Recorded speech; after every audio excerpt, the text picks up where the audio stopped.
Want to make sure, take a moment, wish everyone a happy Thanksgiving. I'm pretty sure I won't talk until after the game again. But yeah, back to work, man. After a week off, it's good to get back, see guys flying around. It's a different type of energy around here right now, and I mean, why not? It's a unique opportunity for us moving forward, and just gonna take it one day at a time.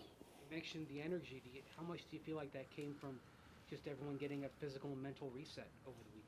I mean, that's part of it, but when you see, guys like Tim, Court, being rewarded, for, you know, um, whether it's the way they play, the way they attack each day, um, their story, the way they, have been resilient, this season throughout the course of their career, you know, uh, that part is contagious as well, because, guys feed off things like that, and you know, when we came out and practiced Monday, you could just sense that the energy was different. Teddy, have you taken the opportunity to address the entire team in terms of any topic or what is on the line for the remainder of the season? Yeah, I mean, we all know what's at stake, and we come out and we enter this building every day with that mindset of, it's one day at a time, but there's a lot at stake. 7 games left, and each one of them holds, maximum value. So we got to focus on one opponent at a time, though. And right now we're focused on the Chargers. Right now we're focused on being the best version of the Denver Broncos we can be on this Wednesday. Then tomorrow come, we'll focus on third down plans and things like that, but it's one day at a time. Do you think you need to say that you need to address the team, or do you just leave that to the coaches? I mean, we do it in our own ways. We stand in front of the team. The leaders of the team can do it. I talk to the offense, Justin talk to the defense. We all come together. It's one message, man, and that's what's most important. That coach, he sets the tone with his message, and we trickle it upon within our units, and we go from there. Is there a sense that if you're going to get to where you want to go, you've got to be better at home, both not only wins, but in terms of the offensive output? Yeah, definitely got to be better at home. How do you do that when you look at that starting into this final 7? How do you get better at home? I mean, it's just execution and energy. At home, man, we shot ourselves in the foot. We've turned the ball over. We've had penalties, negative plays. So you eliminate those things, man, and you eliminate the chances of you losing the game. Your reaction to the receivers, your 2 receivers getting tied up? Oh, man, I was excited. You know, I'm extremely proud of those guys. I talked to Court earlier this year, maybe in training camp, and I told him, man, our stories are similar. Pro Bowl, your second year in the league, your third year in the league, boom, injury happens. But the way he's, fought back to get back to where he is today, it speaks volume of who he is as a man, as a football player. And then you see a guy like Tim, guy who's been cut 3 times, and just never questioned anything, and it's just exciting for those guys because, that's something we talk about.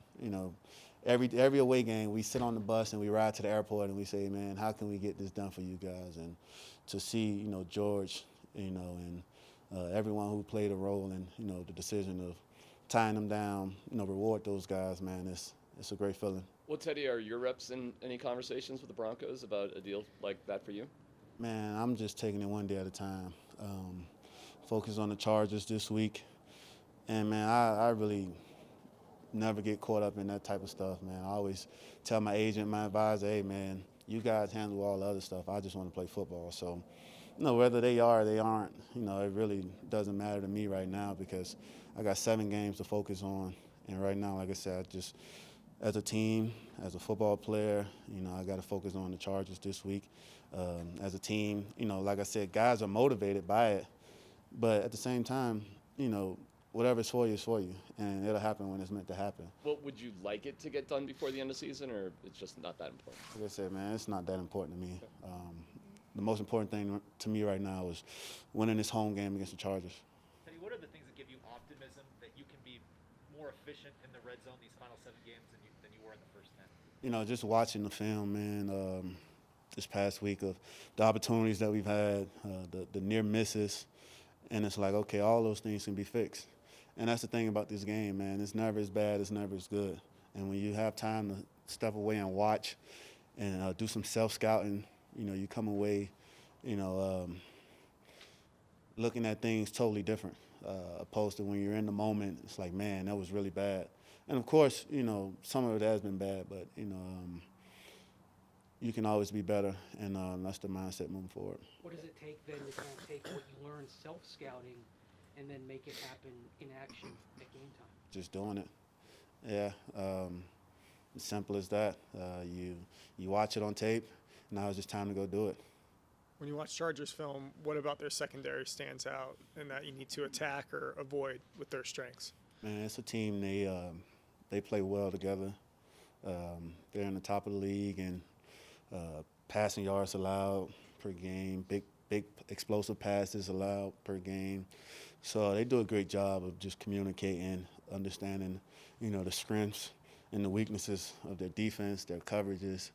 And then they have some guys, man. They got guys who can play some really good football. And, of course, you got Derwin James, who's spearheading all of it. But, man, collectively as a group, they do a great job of just playing his zone coverage as well, communicating the man coverage, being physical. So it's going to be a challenge for us. But, man, we got guys who live for challenges, and, we want to make sure that we just take advantage. When you get to this point where you've had some issues on third down, you're only averaging 20 points a game. Some would say, well, 10 games in, that's who you are. Why do you think, is it the talent, confidence, creativity coming out of the bye? What do you think can change that will jumpstart this offense and make it more consistent? It's just negative plays.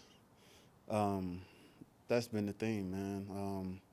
It's not like we're just lining up and, playing bad football. If you watch us, man, we're in these 3rd and 8s, 3rd and 10 plus. And in this league, it's hard to convert those. I don't care how good you are. The percentages don't really work in your favor. So I think we got to avoid those on 1st and 2nd down, just the negative plays, whether it's a false start. I had a false start last week, whether it's a holding penalty. If you run the ball and you lose 2 yards, okay, defense make plays, you know what I mean? But it's now, okay, 2nd down, we got to just cut it in half. So just doing a better job, of eliminating negative plays and just trying to keep the downs in manageable distances. Teddy, I know you're focused on the Chargers, but what was your reaction to the news you guys are getting flexed to Sunday Night Football next week against the Chiefs? And I really haven't processed it. I'll look at it more, when that week comes. Teddy, we know what's at stake during the stretch run. Is there a number of wins this group collectively thinks it needs to get to where you all want to go? All of them. That'd be a hell of a story.